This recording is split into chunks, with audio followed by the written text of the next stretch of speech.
कुछ सवाल हैं जो कभी पीछा नहीं छोड़ते हैं, है ना?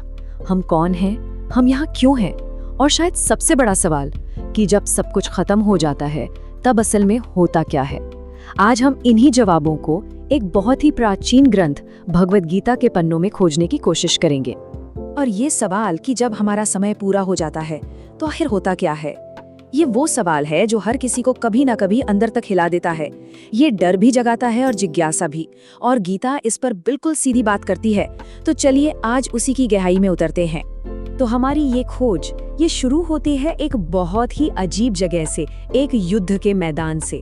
यहाँ कोई संत या दार्शनिक नहीं है, बल्कि एक योद्धा है जो अपनी जिंदगी के सबसे बड़े संकट से जूझ रहा है। और इसी संकट से निकलते हैं वो सवाल जो असल में पूरी मानवता के हैं।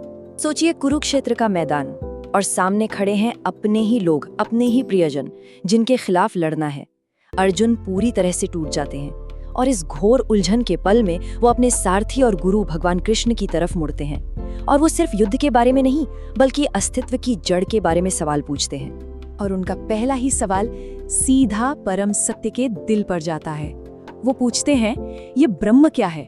मतलब वो परम शक्ति, वो आखिरी सच्चाई जिसका कोई अंत नहीं है, आखिर वो है क्या? पहले बाहर की परम सच्चाई और फिर वो अंदर की ओर मुड़ते हैं। वो पूछते हैं, अध्यात्म क्या है? यानी मैं जो हूँ, मेरा जो स्व है, उसका असली स्वभाव क्या है? और फिर वो पूछते हैं उस एक शब्द के बारे में जिसे हम सबने सुना तो है, पर शायद ही कोई इसे पूरी तरह से समझता हो। कर्म क्या है? वो कौन सी शक्ति है जो हमें बनाती है और हमारी जिंदगी को एक दिशा देती है? लेकिन इन सब सवालों के बीच एक सवाल ऐसा था जो अर्जुन को सबसे ज्यादा परेशान कर रहा था।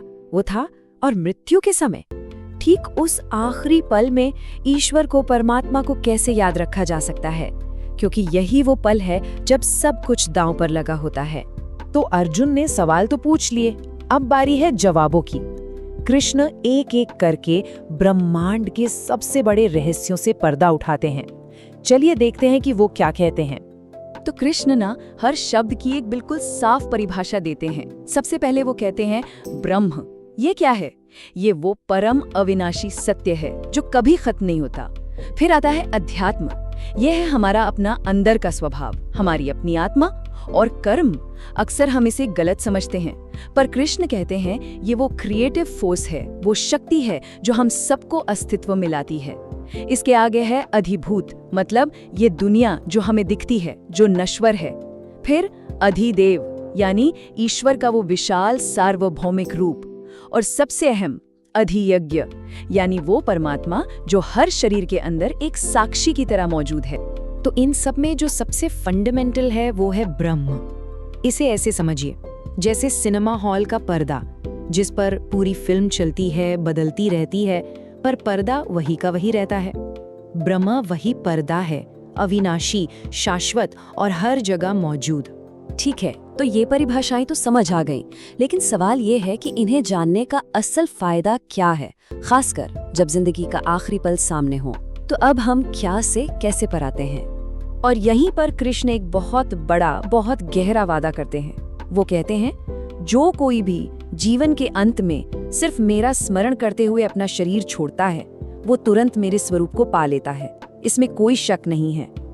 मतलब जो आखिरी ख्याल है वही हमारी अगली मंजिल तय करता है।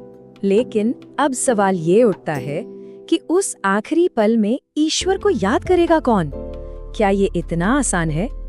कृष्ण समझाते हैं कि ये कोई एक दिन का खेल नहीं है। हमारा आखिरी विचार हमारी पूरी जिंदगी की प्रैक्टिस का, हमारे जीवन भर के फोकस का नतीजा होता है। जैसा जीवन भर सोचा वैसा ही अंत में याद आए। और गीता सिर्फ थ्योरी नहीं देती, वो एक प्रैक्टिकल तरीका भी बताती है। देखिए कृष्ण क्या कहते हैं। पहला कदम, अपनी सारी इंद्रियों को, मतलब अपनी सेंसेस को बाहर की दुनिया से खींचकर अंदर ले आओ।